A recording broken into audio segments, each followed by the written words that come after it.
प्राण ऊर्जा, पता नहीं आप में से कितने लोगों को इसके बारे में पता है कि नहीं पता, लेकिन बस 2 लाइनों में आपको बताने का प्रयास करती हूँ। प्राण ऊर्जा बेसिकली जो एनर्जी होती है ना हमारे बॉडी में या हमारे बॉडी के इर्द गिर्द, उस एनर्जी के थ्रू हम बहुत सारी चीज़ें कर सकते हैं। शायद आप में से कुछ लोग जानते भी होंगे, प्राणिक हीलिंग के बारे में सुना होगा। प्राणिक हीलिंग को ही प्राण ऊर्जा कहते हैं। प्राणिक हीलिंग के माध्यम से हम सिर्फ लोगों के एक से एक असाध्य रोगों का इलाज ही नहीं कर सकते हैं, अपनी किस्मत को भी बदल सकते हैं। अगर आप जानना चाहते हैं कि प्राणिक हीलिंग के माध्यम से कैसे किस्मत को बदला जा सकता है, आप जानना चाहते हैं अगर कि प्राणिक हीलिंग के माध्यम से आप किस तरीके से अपने सोचने के तरीके को, ज़िंदगी में हर वो चीज़ जो आप बदलना चाहते हैं, अपने हिसाब से बनाना चाहते हैं, प्राणिक हीलिंग बहुत अच्छा एक उसका ऑल्टरनेट है। चलिए आपको मिलवाती हूँ राकेश जायसवाल भैया से, जो आपको इसके बारे में थोड़ा डिटेल में ज़रूर बताएंगे। मिलते हैं, फिर आपके कोई प्रश्न हो तो आप मुझे कमेंट कर सकते हैं। चलिए चलते हैं। तो जो परम पूज्य गुरुदेव पंडित श्री राम शर्मा आचार्य जी की जो विशेषता थी जीवन की, जो जिसने सबसे ज़्यादा मुझे व्यक्तिगत रूप से प्रभावित किया, वो यही था कि उन्होंने अपने जीवन में अभिनव प्रयोग किए और उन्होंने ये सिद्ध किया कि व्यक्ति वास्तव में चाहे तो अपने को बहुत ही ऊंचा उठा सकता है, और व्यक्तित्व की दृष्टि से भी, गुणों की दृष्टि से भी, साधन संपन्नता की दृष्टि से। और इसी के माध्यम से उन्होंने करीब करोड़ों लोगों का एक गायत्री परिवार उन्होंने बना दिया और लाखों लोगों को एक ऐसे साधक के रूप में तैयार कर दिया जो आज इस मिशन को लगातार गुणोत्तर वृद्धि के साथ जो है दिन पर दिन उसको बढ़ाते हुए चले जा रहे हैं। आज भी उनका सूक्ष्म और कारण शरीर लोगों को मार्गदर्शन दे रहा है और ये मिशन दिन पर दिन आगे बढ़ता हुआ चला जा रहा है। बहुत सारी चीज़ें इसमें देव संस्कृति विश्वविद्यालय के माध्यम से नए प्रयोग भी हुए हैं, जैसे वहाँ पर साइकोलॉजी और योग विज्ञान तो चल ही रहा है, उसके साथ साथ बहुत सारी अल्टरनेट थेरेपीज़ के ऊपर भी प्रयोग किए गए हैं, जैसे प्राणिक हीलिंग है, प्राण चिकित्सा है, और अध्यात्म चिकित्सा है, और म्यूज़िक थेरेपी है, एक्यूप्रेशर है, फिजियोथेरेपी है, पंचकर्मा है, षटकर्मा है। ऐसे बहुत सारे जो है जो गैर परंपरागत और परंपरागत उन थेरेपीज़ के ऊपर भी शोध अनुसंधान का काम वहाँ पर विशेष रूप से चल रहा है, ताकि समाज को सही रूप में स्वस्थ भी किया जा सके और मानसिक और भावनात्मक रूप से मजबूत भी किया जा सके। जैसे कि स्वास्थ्य के बारे में आपको पता है, स्वास्थ्य की परिभाषा क्या है कि जैसे WHO कहता है कि यदि हम फिजिकली, मेंटली और इमोशनली एंड स्पिरिचुअली हेल्दी हैं तो हम हेल्दी हैं।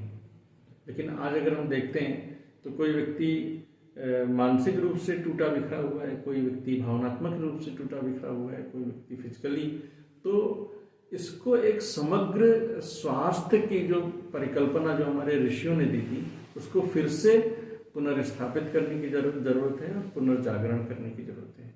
हमारे ऋषियों ने सबसे पहले इस धरती पर जिस आध्यात्मिक चिकित्सा कहिए या थेरेपी कहिए, वो उन्होंने प्राण चिकित्सा के रूप में दिया था, क्योंकि सबसे पहले उन्होंने अपने को जाना और अपने को जानने के बाद उन्होंने प्राण शक्ति को जाना और प्राण के द्वारा पैदा होने वाली ऊर्जा को जाना और उस ऊर्जा के द्वारा होने वाले बदलाव को जाना। तो उन्होंने ऊर्जा प्रधान थेरेपी भी दी, जिसको हम लोग प्राण चिकित्सा के माध्यम से भी जानते हैं। तो ऋषियों ने सबसे पहले जो जाना है वो प्राण के बारे में, तो उन्होंने प्राण विज्ञान पर आधारित, जैसे गायत्री मंत्र है, तो गायत्री मंत्र क्या है, ये हमारे अंदर के प्राण को परिमार्जित करता है और उसको विकसित करता है। और प्राण का काम क्या है, प्राण आकाश तत्व में, ईथर में मोमेंटम क्रिएट करता है। जितनी ज़्यादा हमारे अंदर प्राण शक्ति होगी उतना ज़्यादा हमारे द्वारा मोमेंटम ईथर में क्रिएट होगा, तो उतनी ही उसी प्रकार की एनर्जी भी क्रिएट होगी। तो प्राण से ऊर्जा का उत्पादन होता है और यही ऊर्जा के माध्यम से हम देखते हैं, सोचते हैं और जीवन के जो हमारे व्यवहारिक कार्य हैं उसको हम करते हैं। इसको उन्होंने 2 कारणों से विकसित किया था। जैसा कि आपको पता है कि शरीर का यदि हाजमा ठीक नहीं है, आप कुछ भी खाएंगे तो वही चीज़ आपके लिए क्या हो जाएगा, निगेटिव हो जाएगा, बल्कि वही चीज़ आपको साइड इफेक्ट करने लगेगा आपके लिए, यानी स्लो पॉइजन का काम या फूड पॉइजनिंग हो जाएगी। तो अब उसको तो आपके लिए तो न्यूट्रिशन बनना चाहिए था, आपके स्वास्थ्य को और अच्छा बनाना चाहिए था, और उसका हो क्या गया, वो उल्टा प्रभाव उसका हो गया। तो ये इसलिए उल्टा प्रभाव पड़ा क्योंकि हमारा जो सिस्टम है उस चीज़ को लेने के लिए वो हेल्दी नहीं था, यानी हमारा हजमा ठीक नहीं था, पाचन शक्ति ठीक नहीं थी, तो वो हमारे लिए वही चीज़ जो हमको फायदा पहुंचाने वाली चीज़ थी नुकसान करने लगी। ठीक इसी तरीके से जब हम कोई भी पूजा पाठ करते हैं तो जिस तरह हम खाना खाते हैं तो स्थूल शरीर में जाता है और स्थूल में उसका प्रोसेस शुरू होता है, ठीक इसी तरह जब भी हम कोई ध्यान करते हैं, पाठ करते हैं, जप करते हैं, यज्ञ करते हैं या किसी भी प्रकार के वो कार्य करते हैं जिसमें संस्कार है, जैसे एनर्जी ट्रांजैक्शन होता है, तो उसके लिए भी हमारे लिए जरूरी है कि पहले हमको ये पता होना चाहिए कि ये किस शरीर से होता है। तो एनर्जी ट्रांजैक्शन का जो कार्य है वो एनर्जी बॉडी से होता है, जिसको हम लोग आभा मंडल कहते हैं या ऑरा कहते हैं या जीव द्रव्य शरीर कहते हैं, कि कई लोग इसे सूक्ष्म शरीर भी कहते हैं, और इसको इथरिक डबल भी कहते हैं। थियोसॉफिकल सोसाइटी वाले इसे इथरिक डबल कहते हैं, और कई लोग इसको जो है बायोप्लाज्मिक बॉडी भी कहते हैं, प्लाज्मिक बॉडी भी कहते हैं। तो अलग अलग नामों से जरूर इसको जाना जाता है। इसके माध्यम से क्या होता है, एनर्जी का ट्रांजैक्शन होता है। अब मान लीजिए आपकी एनर्जी बॉडी हेल्दी नहीं है, ठीक नहीं है, हमारे जो चक्र होते हैं, एनर्जी सेंटर्स जो होते हैं, आप अगर देखें तो फिर फिजिकल बॉडी को आप डिसेक्शन करके यदि देखेंगे तो उसमें आपको कुछ भी नहीं मिलेगा, नाड़ियाँ नहीं मिलेंगी, नसें मिलेंगी। तो ये नाड़ियाँ जो हम लोग सुनते हैं, चक्र होते हैं, ये कौन सी बॉडी में होते हैं, ये सब एनर्जी बॉडी में होते हैं, इथरिक बॉडी में, हमारे ऑरा में होते हैं। तो वो अगर हेल्दी नहीं है और आपने कोई भी एनर्जी ट्रांजैक्शन का प्रोसेस इम्प्लीमेंट कर दिया तो क्या होगा, उसका साइड इफेक्ट हमारे अंदर पैदा होगा। और साइड इफेक्ट का परिणाम क्या होता है हम लोग को पता है। जैसे कई लोग साधना करने लगते हैं लेकिन उनका अहंकार बढ़ता हुआ चला जाता है। अब साधना उन्होंने शुरू की थी कि हम और अच्छे व्यक्ति बन जाएं और हम सहृदय बन जाएं, तो ऐसे लोग और ज़्यादा रूखे हो जाते हैं, ऐसे बड़प्पन का अहंकार आ जाता है और वो अपने को न जाने अपने बारे में क्या क्या कल्पना करके बैठ जाते हैं, जबकि उनको शायद उस लायक नहीं भी होते हैं। तो ये सब इसलिए होता है क्योंकि जो एनर्जी बॉडी है हमारी, जो हमारा जो ऑरा है, वो ऑरा हमारी ऑरिक बॉडी का जो डाइजेशन है, एनर्जी को पचाना, उसे ग्रहण करना, उसे एब्जॉर्ब करना, उसको स्टोर करना, वो सिस्टम ही ठीक नहीं है।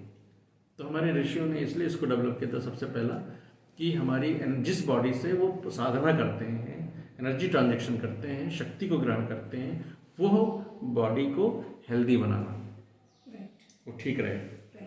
अब मान लीजिए उसके बावजूद भी कहीं कोई कमी आ ही गई, जैसे हम लोग बहुत खाना वाना सब कुछ खाते हैं, कहीं कभी जुकाम हो जाता है, कहीं मौसम परिवर्तन से बुखार हो, कहीं इधर उधर की डिसीज हो ही जाती है, तो उसको ठीक भी करना आना चाहिए। तो 2 उद्देश्य था ये जो प्राण चिकित्सा विज्ञान के पीछे, कि एक तो हमारा जो प्राणिक शरीर है, एनर्जी बॉडी जो हमारा ऑरा है, ये हेल्दी रहे, ताकि हम जप करें तो उसका पूरा लाभ हमको मिले, ध्यान करें तो उसका पूरा लाभ हमको मिले, पाठ करें तो भी हमको उसका पूरा लाभ मिले, संस्कार करें तो भी हमको उसका पूरा लाभ मिले, यज्ञ करें या इससे संबंधित जितने भी ऊर्जा जो है ट्रांजैक्शन के जो भी कार्य हैं वो यदि हम करें तो हमको उसका पूरा लाभ मिले, ये उद्देश्य था। तो फिर इससे क्या होगा, इससे हम कितने प्रकार के लाभ प्राप्त कर सकते हैं। जैसे आप आज अगर एक थेरेपी के पॉइंट ऑफ व्यू से देखें, एक थोड़ा सा समीक्षा की दृष्टि से, कि आज दवाओं का साइड इफेक्ट हो रहा है। बिल्कुल। तो ये क्यों हो रहा है, क्योंकि जो मॉडर्न मेडिकल साइंस के अंतर्गत जो चल रहा है वो सिर्फ फिजिकल बॉडी के ऊपर ही, उसके लक्षणों के आधार पर ही ट्रीटमेंट हो रहा है। yes. तो उसके आधार पर जब ट्रीटमेंट हो रहा है तो साइड इफेक्ट भी हो रहे हैं। अब साइड इफेक्ट क्यों हो रहे हैं? फायदा भी हो रहा है, लेकिन फायदा तब हो रहा है जब आप उसका रूट कॉज निकाल सकें। चिकित्सा का एक्चुअली, चिकित्सा कहते हैं किसको है? चिकित्सा में दो चीजें होती हैं।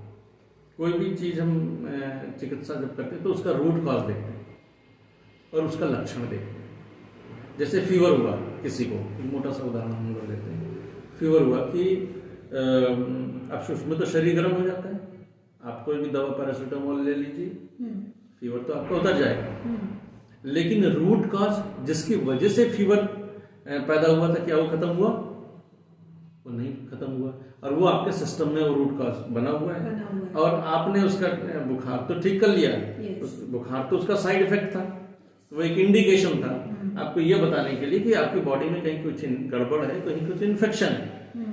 लेकिन आपने उस रूट कॉज को नहीं खोजा, सिर्फ जो साइड इफेक्ट था उसको आपने दबा लिया। तो वही चीज आगे चल करके किस रूप में होगी किसी को नहीं पता है। आज जो ये कैंसर प्रॉब्लम है, टीबी प्रॉब्लम है, थायराइड है, बीपी है, डायबिटीज, कोई एक दिन में थोड़ी प्रॉब्लम आ जाती है। ये तो धीरे धीरे शनय शनय जो है हम बर्दाश्त करते रहते हैं, सप्रेस करते रहते हैं प्रॉब्लम्स लक्षणों को, उसका दुष्परिणाम एक बहुत बड़े रूप में आता है। तो बम ब्लास्ट जैसा, तो इस समय जो स्वास्थ्य की भी स्थिति देखिए पूरे देश में डिजास्टर जैसी स्थिति है। कैंसर तो ऐसे हो रहा है जैसे जुकाम बुखार हो रहा है। बिल्कुल बिल्कुल। और इस वक्त साइकोसोमोटिक डिसऑर्डर सबसे ज्यादा है। 95% से ज्यादा लोग मनोवैज्ञानिक समस्याओं से वो जूझ रहे हैं। उसमें उनके साथ काउंसलिंग से कुछ चीजें सॉल्व हो जाती हैं, कुछ दवाएं लेते हैं, तो जिस मनोवैज्ञानिक जो समस्याएं होती हैं उसका रूट कॉज फिजिकल बॉडी में तो होता नहीं है, उसका रूट कॉज तो कहीं और होता है। तो आपने रूट कॉज पे जब काम ही नहीं किया है तो वो प्रॉब्लम निकलेगी नहीं। तो हमारे ऋषि क्यों पूर्ण रूप से स्वस्थ रहते थे? आज की तरह न तो डॉक्टर थे, न दवाएं थी, न इतने हॉस्पिटल थे, न इतने रिसर्च सेंटर थे, लेकिन उसके बावजूद भी हमारे प्राचीन काल में लोग स्वस्थ क्यों रहते थे? क्योंकि उनको जो है अपना पूरा विज्ञान पता था, वो नेचुरल जीवन जीते थे। और दूसरा, वो सिर्फ एक शरीर को अपना शरीर नहीं मानते थे। जैसे परम पूज्य गुरुदेव पंडित श्री राम शर्मा आचार्य जी ने बताया है कि हमारे 5 शरीर होते हैं, जिसको उन्होंने कोश के रूप में समझाया है। अन्नमय कोश और प्राणमय कोश, मनोमय कोश, विज्ञानमय कोश और आनंदमय कोश। तो इस रूप में बताया। इसको अगर हम इंग्लिश में बॉडी के रूप में बोलना चाहें तो अन्नमय कोश यानी फिजिकल बॉडी, प्राणमय कोश माने इथरिक बॉडी, जिसको हम ऑरा कह रहे हैं, आभा मंडल कह रहे हैं, वो पूरी बॉडी है। एनर्जी बॉडी जिसको हम कहते हैं, जीवित द्रव्य शरीर जिसको हम कहते हैं। और मनोमय कोश मेंटल बॉडी, विज्ञानमय कोश इमोशनल बॉडी और आनंदमय कोश स्पिरिचुअल बॉडी। ये 5 बॉडी का कलेक्टिव एफर्ट ही हमारा एक कर्म या एक एक्शन बनता है। जैसे स्पिरिचुअल बॉडी से ये तय होता है कि आपका जो काम आप करने जा रहे हैं उसका पर्पस क्या है। और इमोशनल बॉडी से उसके प्रति आपका जो भाव है वो क्या है। मेंटल बॉडी से उसके पीछे आपकी स्ट्रेटेजी प्लानिंग क्या है। और एक बॉडी से उसका एनर्जी लेवल, जितनी उसको एनर्जी चाहिए वो है। दूसरा फिजिकल बॉडी, कर्मेंद्रियां, उसके भी श्रम की ताकत होनी चाहिए। अब ये 5 बॉडी जब मिल गई तब एक आपका एक्शन हुआ। और आज स्थिति क्या है? पर्पस हमारा कुछ है, सोच हम कुछ रहे हैं, फील हम कुछ कर रहे हैं, कर कुछ रहे हैं, तो क्या हो रहा है? हो कुछ रहा है। तो इस समय जो सबसे बड़ी ज़रूरत है वर्तमान समय में वो ये है कि इन 5 बॉडी को ध्यान में रख करके इंडिविजुअली इसे हेल्दी बनाया जाए, और दूसरा ये 5 बॉडी आपस में अलाइंड भी हो जाए। बिल्कुल। ताकि जो आपका पर्पस है वैसी आपकी फीलिंग हो, वैसा आपका थॉट प्रोसेस चले, वैसी एनर्जी का प्रोजेक्शन हो और उसी दिशा में आपकी श्रम भी हो, ताकि रिजल्ट 100% मिल जाए। तो प्राण चिकित्सा के माध्यम से हम लोग अपने पांचों बॉडी को हेल्दी कर सकते हैं। अभी इस वक्त वर्तमान में कोई ऐसी चिकित्सा पद्धति नहीं है जिसके माध्यम से आप फिजिकली भी हेल्दी हो जाएं, मेंटली भी हेल्दी हो जाएं, स्पिरिचुअली भी हेल्दी हो जाएं, इमोशनली भी हेल्दी हो जाएं, एनर्जी लेवल भी आपका ठीक हो जाए। सिर्फ यही एक ऐसी थेरेपी है, क्योंकि ये ऋषियों के द्वारा ऋषि प्रणीत चिकित्सा पद्धति है, इसीलिए इसके माध्यम से हम हर प्रकार की फिजिकल प्रॉब्लम को ठीक कर सकते हैं और इमोशनल प्रॉब्लम को ठीक कर सकते हैं, एनर्जी की प्रॉब्लम को भी ठीक कर सकते हैं, मेंटल प्रॉब्लम को भी ठीक कर सकते हैं और स्पिरिचुअल प्रॉब्लम को भी ठीक कर सकते हैं, इंडिविजुअली भी और कलेक्टिवली भी, एक दो कंबाइंड फॉर्म में भी इसको हम लोग ठीक कर सकते हैं, ताकि व्यक्ति अपने जीवन में और ज़्यादा समुन्नत हो और जिस काम के लिए वो धरती पर आया है उस डिवाइन प्लान को समझ सके और उसके आधार पर अपने को विकसित कर सके। एक व्यक्ति के विकसित होने से पूरी दुनिया में कितना सुधार होगा पता नहीं, लेकिन अगर यही प्रक्रिया समूह में शुरू हो जाए तो पूरी धरती को, जैसा गुरुदेव ने घोषणा किया था कि धरती को स्वर्ग जैसा बना देना, तो जो उद्देश्य है, जो एम है, मनुष्य में देवत्व का उदय और धरती पर स्वर्ग का अवतरण। तो मनुष्य में देवत्व का उदय का मतलब यही है कि आपको अपने लाइफ का पर्पस पता हो और उसके हिसाब से आपकी पूरी बॉडी, आपका पूरा सिस्टम सपोर्टिव हो जाए। तो जाहिर सी बात है, जो चीज़ होगा आपकी क्वालिटी विकसित हो जाएगी, आपके गुणों का विकास हो जाएगा, तो आप जैसे देव मानव की तरह दिखाई पड़ेंगे। तो परम पूज्य गुरुदेव का लक्ष्य से पूरा हो जाएगा, उद्देश्य पूरा हो जाएगा। और ऐसे लोग जब कलेक्टिवली बड़ी मात्रा में जब लोग खड़े होंगे, तब ये धरती जो है स्वर्गीय परिस्थितियाँ को पैदा कर देगी। गुरुदेव ने यही कहा कि मनुस्थिति से ही परिस्थिति का निर्माण होता है। तो मनुस्थिति पर काम कैसे करेंगे? मनुस्थिति को भावनाएं भी प्रभावित करती हैं, आध्यात्मिकता भी प्रभावित करती है और आपके विचार भी प्रभावित करते हैं, और आपका जो फिजिकल श्रम है और आपकी ऊर्जा है वो सब प्रभावित करती है। तो निश्चित रूप से अगर हम इस गोल के माध्यम से अगर हम चलते हैं तो हम अपना जीवन लक्ष्य भी प्राप्त कर सकते हैं। और अध्यात्म को हम एक नगद धर्म की, ऐसा अध्यात्म कोई पाखंड या परंपराओं वाली बात नहीं है। अध्यात्म के माध्यम से हम वो हर चीज़ प्राप्त कर सकते हैं, चाहे हम धन प्राप्त करना हो, चाहे ज्ञान प्राप्त करना हो, चाहे अच्छा स्वास्थ्य प्राप्त करना हो, चाहे अपने जीवन के अंदर की जितनी भी गंदगी है, कुसंस्कार हैं, उसको निष्कासित करना हो, उसको भी हम इसके द्वारा ठीक कर सकते हैं। हमारे अंदर बहुत सारे जो साइकोलॉजिकल डिसऑर्डर्स या कुसंस्कारों के कारण जो साइड इफेक्ट हमारे वर्तमान जीवन में हमारे व्यक्तित्व में घुस जाते हैं, उस तरह की नेगेटिविटी, तो उसको भी इसके माध्यम से हम निकाल सकते हैं। तो ये एक प्रकार से समग्र जो है चिकित्सा पद्धति, मुझे लगता है कि ये जो ऋषि परंपरा वाली जो चिकित्सा पद्धतियाँ हैं, आने वाले समय में और बहुत अच्छे अच्छे लोगों के माध्यम से, बहुत सारी संस्थाओं के माध्यम से, मिशन के माध्यम से ऐसा एफर्ट किया जा रहा है। तो आने वाले समय में हम एक ऐसी जो है 100% रिजल्ट देने वाली चिकित्सा पद्धति भी फिर से, जिसे ऋषियों ने जिसको खोज किया था, वो हम दे सकते हैं। तो इसी के अंतर्गत हम लोग इसकी चीज़ों को सिखाते भी हैं और इसकी चिकित्सा को भी प्रोत्साहित करते हैं, क्योंकि रूट कॉज असली चीज़ है। कोई भी चीज़ होगी, अगर उसका रूट कॉज निकल रहा है तभी आप समझिए कि वो चीज़ ठीक हो जाए, तभी लक्षण भी ठीक हो जाएंगे।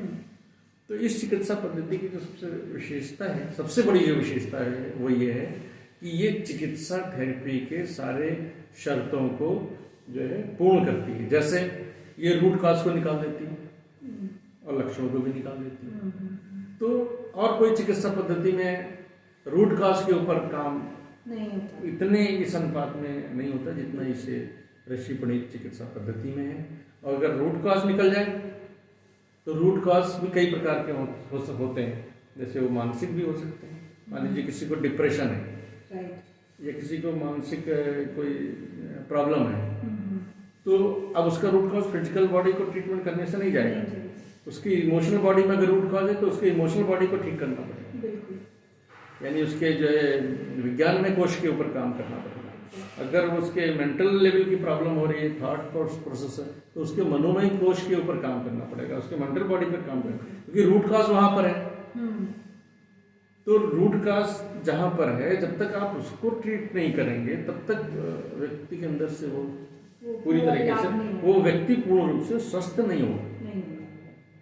तो ये इस चिकित्सा पद्धति की विशेषता है, और इसलिए हम लोग जो है इसको जितना हमारी अपनी मर्यादा है, क्षमता है, और जो इसके बारे में जितना अनुभव है, मैं प्राण चिकित्सा के क्षेत्र में तो मैं 99 में मैंने पहली बार सीखा, 21 साल इसमें हो गए। गायत्री मंत्र 5 साल की उम्र से हम लोग करते आ रहे हैं। तो शांति कुंज में ही लगभग 25 वर्ष पूरे हो रहे हैं। सेवा के क्षेत्रों में करीब 10 साल तक एक लोग जीवन होल टाइमर की तरह काम करते रहे। तो 35 साल के लोक सेवी जीवन और आध्यात्मिक जीवन और साधना के जीवन से मैं वर्तमान में अपने अनुभव से ये निश्चित रूप से कह सकता हूँ कि हर व्यक्ति को गायत्री साधना अपने जीवन में विशेष रूप से धारण करना चाहिए, ताकि उसके अंदर का जो प्राण तत्व है वो परिष्कृत हो और परिमार्जित हो और वो पावरफुल हो, ताकि उसके अंदर की जो ऊर्जा शक्ति है, जिसको वो देखने में, सुनने में, खाने पीने में, मिलने जुलने में, कोई भी काम करता है उसमें उसका उपयोग होता है, तो उसमें उसको विशेष रूप से फायदा होता है। इसके बहुत सारे कोर्सेस हैं, तो बेसिक कोर्स हैं, एडवांस कोर्स हैं, साइकोथेरेपी कोर्स हैं, इस तरह के हैं। और जो गायत्री साधना के जो अनुष्ठान वाले हमारे जो सत्र चलते हैं शांति कुंज में रेगुलर 9 दिन के और 1 महीने के, वो भी शिविर चलते हैं। तो एक तीर्थ में रह करके जब हम कोई साधना करते हैं तो उसका लाभ भी हमको विशेष रूप से मिलता है। तो शांति कुंज में 9 दिन के शिविर में और 1 महीने के शिविर में लोग आ सकते हैं। इस समय जैसे लॉकडाउन का पीरियड है, कोरोना काल है, तो उसमें जो है आत्म विकास के जो है ऑनलाइन क्लासेस शांति कुंज के माध्यम से भी कराई जा रही हैं, तो उसका भी हम लोग लाभ उठा सकते हैं। प्राचीन काल में गायत्री साधना और यज्ञ को साधना का अंग नहीं माना गया था, वो नित्य क्रिया का अंग था। कोई घर ऐसा नहीं होता था जहाँ पर रोज गायत्री यज्ञ नहीं होता, नित्य यज्ञ होता। और कोई घर ऐसा नहीं होता था, कोई व्यक्ति ऐसा नहीं होता था जो गायत्री साधना नहीं करता। जो गायत्री साधना नहीं करता था उसको निगुरा कहते थे, अनगढ़ मानते थे, उसको जो है मतलब हे दृष्टि से देखते थे। इसकी योग्यता क्या है कि गायत्री मंत्र जप करने के लिए, तो जब जैसे आपको समझ में, जैसे हमारे यहाँ तो हमारी मम्मी जी ने तो ओम भूर्भुवः से प्रैक्टिस शुरू कराई। जब हम लोग थोड़े बड़े हो गए तो पूरा गायत्री मंत्र का जब एक माला करने लगे, फिर उसके बाद और रुचि बढ़ी तो और जो है मिशन के संपर्क में आ गए। 12-13 साल की उम्र में हमारी मामी जी यहाँ देवकन्या थी और उनकी शादी जो मामा जी से हुई, तो उनके माध्यम से मिशन हमारे घर में आ गया। और उसी में चूँकि हमारे यहाँ सभी लोग गायत्री जब करते थे, तो मिशन में उनका अच्छा इंट्रोडक्शन भी हो गया। तो जो हमारी साधना थी उसको दिशा मिल गई और हमने उसको लक्ष्य को प्राप्त किया। और आज हम इस 30-35 साल के इस साधना और लोक सेवा जीवन को आधार पर ये कह सकते हैं कि अगर व्यक्ति पूर्ण रूप से इसमें जुड़ भी जाए, इसको अपना कैरियर भी बना ले, अपने जीवन के हर स्तर पर, चाहे भावनात्मक विकास हो, चाहे मानसिक विकास हो, चाहे आध्यात्मिक विकास हो, चाहे जो है इसका भौतिक स्तर को बलशाली बनाने के स्तर पर बात है, चाहे आर्थिक विकास की बात हो, और चाहे आप रिलेशंस, जैसे हमारे लोगों के साथ संबंध अच्छे बने, तो वो जो रिलेशंस है वो सारी चीज़ें इसके माध्यम से हो सकती है। तो मैंने विशेष रूप से इस रिसर्च के आधार पर दोनों को ऐड किया। हर प्राणी कीलर को गायत्री साधक होना चाहिए और हर गायत्री साधक को प्राणी कीलर भी होना चाहिए, क्योंकि आपके पास एक ऐसा टूल्स होना चाहिए कि आप गायत्री जब कर रहे हैं, कोई भी साधना कर रहे हैं, तो उसे चेक कैसे करेंगे कि आप इस वक्त कहाँ पर हैं। राइट। आप लंबाई को तो नाप सकते हैं, लेकिन आपकी मानसिक हेल्थ और भावनात्मक स्तर और आपका आध्यात्मिक स्तर इस वक्त कर रहे हैं कितना है, आप कैसे चेक करेंगे? तो गायत्री साधना में बहुत सारे लोग साधना करते हैं, लेकिन वो कुछ समय के बाद ये तो उथलेपन से करने लगते हैं या छोड़ देते हैं। वो इसलिए छोड़ देते हैं क्योंकि उनके पास उनको उसका लाभ दिख नहीं रहा, जबकि हो रहा होता है। हाँ। आपने सुना होगा एक माधवाचार्य जी के बारे में, उन्होंने 13 महापुरुषों 13 वर्ष तक किया और कोई लाभ नहीं हुआ। तो जब किसी के कहने पर उन्होंने भैरव की उपासना शुरू कर दी तो भैरव की सिद्धि हुई तो सामने नहीं आया। तो पूछे सामने कौन है, सामने क्यों नहीं आ रहे? तो बोले नहीं, आपके चेहरे पर ब्रह्म तेज इतना है कि मैं उसका सामने नहीं कर सकता। उनको बड़ा आश्चर्य हुआ कि मैं 13 साल से साधना कर रहा हूँ और मुझे तो मैं तो अपने को ये ऐसा समझ रहा हूँ कि मुझे कुछ नहीं पता है और मुझे उसका कोई लाभ नहीं मिला, और ये कह रहे हैं कि मेरे सामने नहीं आ सकते। तो उन्होंने कहा जब आप हमारे सामने नहीं आ सकते तो हमको देंगे क्या?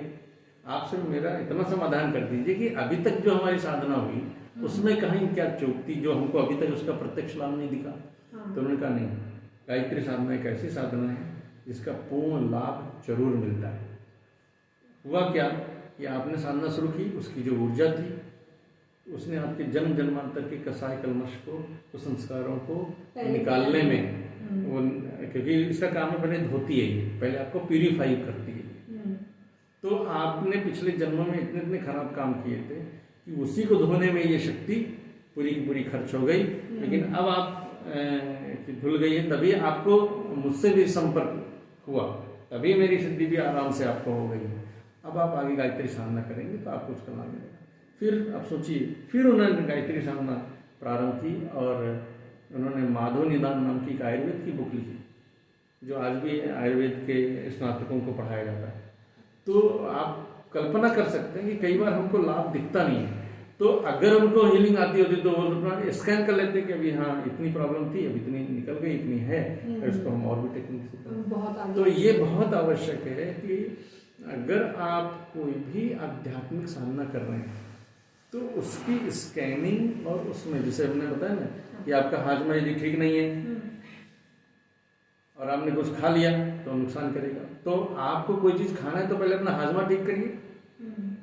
तो इसी तरह साधना के क्षेत्र में कोई भी आप स्पिरिचुअल प्रैक्टिस करते हैं तो अगर आपकी स्पिरिचुअल बॉडी ठीक नहीं है, मेंटल बॉडी ठीक नहीं है, इमोशनल बॉडी ठीक नहीं है, एनर्जी बॉडी आपकी ठीक नहीं है और आपका हवा मंडल ठीक नहीं है, सूक्ष्म शरीर यदि ठीक नहीं, तो पहले आप उसको ट्रीटमेंट करके उसे ठीक कर लीजिए। ठीक करके फिर से आप साधना कीजिए और 100% उसके लाभ लीजिए। मैंने जब से साधना शुरू की और जब से हीलिंग के क्षेत्र में ये उतरा, तब से कोई भी दिन ऐसा नहीं है जिसमें मुझे 100% रिजल्ट नहीं मिला, क्योंकि अब हमारे पास उसका टूल्स है, हम उसमें चेंज कर सकते हैं, उसमें ठीक कर सकते हैं और फिर हम उस गायत्री साधना का पूर्ण लाभ हम लोग ले सकते हैं। तो यही मेरी शुभकामनाएं, मंगल कामनाएं सभी के साथ में है कि गायत्री साधना को अपने जीवन में विशेष रूप से धारण करें। और यज्ञ को हमारे यहाँ तो अब अलग अलग बीमारियों पर भी हवन सामग्री बन गई है, तो जो है यज्ञ को किसी न किसी रूप में हमारे अपने जीवन में धारण करें, क्योंकि यज्ञ का एक जो विशेष लाभ ये है कि हम इसमें औषधि जन्य हवन सामग्री उपयोग करते हैं और मंत्र का भी उच्चारण करते हैं। तो मंत्र से ऊर्जा हमें मिलती है, एनर्जी, और उसी डायरेक्शन में जब हम किसी चीज़ को सूक्ष्म रूप से जैसे भस्म करते हैं तो वो भी एनर्जी फॉर्म में कन्वर्ट हो जाती है। Exactly. तो हम जैसे जड़ और चेतन से मिलकर के बने, तो हमारा जो जड़ शरीर है ये 5 तत्वों से मिलकर के बना है। तो क्या होता है, उससे उसकी फीडिंग, प्राचीन काल में कोई जल्दी बीमार इसलिए नहीं होता था क्योंकि हर लोग ये करते थे, उनके 5 बॉडी की फीडिंग होती रहती थी और औषधि जन्य और इस तरह के, यानी जो आप स्थूल में खाते हैं उससे ज़्यादा प्रभाव जब यज्ञ के माध्यम से, जो आपके श्वास के माध्यम से इसकी हवा अंदर जाती है, वायु तो अवमंत्रित, तो वो आपके 5 बॉडी को एकदम रिफॉर्म करती है। तो यज्ञ को भी चाहे किसी न किसी रूप में हो, जरूर अपने जीवन में हमको धारण करते रहना चाहिए। प्राचीन काल में तो जो है सभी के घर में चूल्हे हमेशा जलते ही रहते थे, तो उसमें कम से कम वो बलिवैश्य करते रहते थे अग्निहोत्र वहाँ चलता रहता है, तो इनडायरेक्टली सभी घर में यज्ञ चलता रहता है।